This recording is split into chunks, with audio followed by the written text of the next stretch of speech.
یا الله مال 100 روپۍ راکې که لس پکې کمې خو نه اخلم. یا الله مال 100 روپۍ راکې که لس پکې کمې خو نه اخلم. یا الله مال 100 روپۍ راکې که لس پکې کمې خو نه اخلم.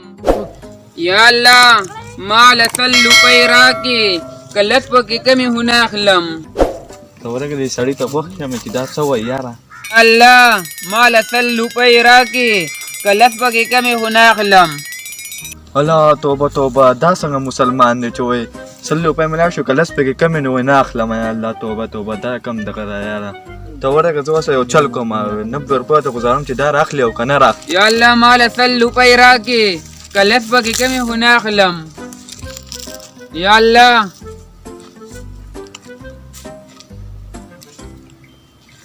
یا الله پاکه ستا لاک شکر دی چې دا 90 روپۍ دې راله کړې دا لس راله بیا راکړې.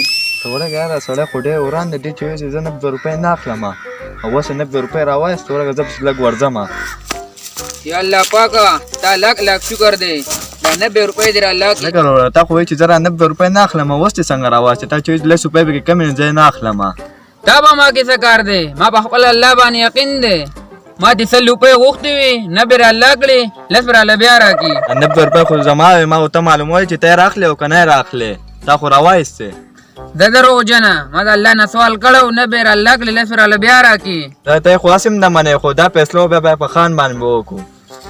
راځه چې ځو مړه ته به فیصله به دې صحیح ما له الله پیسې راکړلې.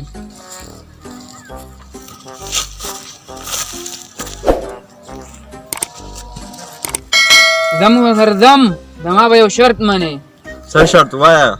شرط دا دی ته به ما له خپل کوټ راکې بیا به سره اله ځمه. صحیح شو زه را کوټ واله ځه. زه کوتنبي که زه چې ځو لږ ور دی که ورو خبره زه کومه. زما یو بل شرط دی که دا دې ومنو بیا زه خامخا ځم. بیا څه شرط دی زر واشه و ناوخته کېږي. ستا به دې لاس باندې کومه ګړۍ دی دا مال لاکه. الله دا څه په لانجه وخت دی دا خو زما نه هر سره غواړي زه صحیح ده ځه دا واله زه چې ځو راځه. لکه داسې یاره دې زمیندارانو خو یاره ځانه کار کتل یاره نن سبا دې سیزن ته وګوره ټماټر دې ګرانۍ ته وګوره او دوی ماله ټماټر ځای په ځای پرېښودي دي بې ځای او به ایشو کولې هم نه دې څښا کړي څه دغه کړي دي یاره څنګه زمینداران دي یاره.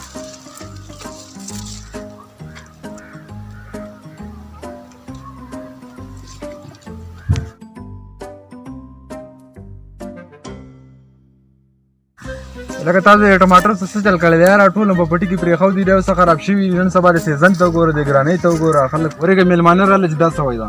خان صاحب سلام علیکم. وعلیکم سلام توتي ګله څنګه توتي ګله ښایي څنګه دې را پېښه وکړه یاره زموږ دې دغه ته راښکاره شوې. ته خو تاسو حجرې ته راغلم وایي خان وایي پټي ته تللی دی وایي. ښه توتي ګله څه مسله ده وایه که نه یار. خان صاحب ما خپل الله نه سوال کړی و 90 روپۍ راله کړې دا اوس ما ته وایي چې پیسې دلته ما درکړې 100 روپۍ هم ترې غوښتې وې خان صاحب 90 روپۍ راله کړې ما ورته ویل 10 راله بیا راکړي. خان صاحب دا ما ته وایي دا پیسې دل ما درکړې نه ته هم چې تا نه دې راکړې ما له خپل الله راکړي. ښه ځوانه وایه که نه ستا څه پیسه خان صاحب دا دروغ وایي دا په لاره خوښه او سوال یې د الله نه کوو وایي چې یا الله وایي ما له 100 روپۍ راکړه که 10 روپۍ پکې کمې نو نه اخلم. څه ما ورکړې خو دا ما ته وایي چې 90 روپۍ ما له الله پاک راکړې ما ورته راځه چې فیصله وکړو په دې باندې خان صاحب ته لاړ شو. ښه توتي ګله دا صحیح وایي. نه خان صاحب دا دروغ وایي ما چې دا کوټ اچولی دا به وایي چې دا هم زما دی. او خان صاحب دا کوټ هم زما دی. یار توتي ګله شهباز خان صحیح وایي. یاره خان صاحب ما تا ته ونه چې دا دروغ وایي ما به دې لاس باندې کومه ګړۍ اچولو دا به وایي چې دا هم زما ده. او که نه خان صاحب دا ګړۍ هم زما دا به هسې وس وایي. یاره زما خو د خپلې مسلې هم ډېرې زیاتې دي او دا څه پلې ونه واورېدم یاره. خان صاحب زما به جبې د کمې چشمې دي دا به وایي چې دا هم زما دي. وایي دا زما نه دي څه دا چشمې هم زما دي دا. یاره شهباز خان ته ماته څه لیونی غوندې ښکاري دا سره ستا دي تار یو شي ځای زه مړه ورک شه غولې دغه یاره توتي ګوله دماغ دې را خراب کړه زه ورک شه ټوله دنیا ستا شوه یاره. زمونږ خپلې مسلې ډېرې لږې دي چې یو به د یو ځای نه راخوشي بل ځای نه زما دا پیسې زما دا پیسې خان کم یو کم ته کس ته ورسي یار.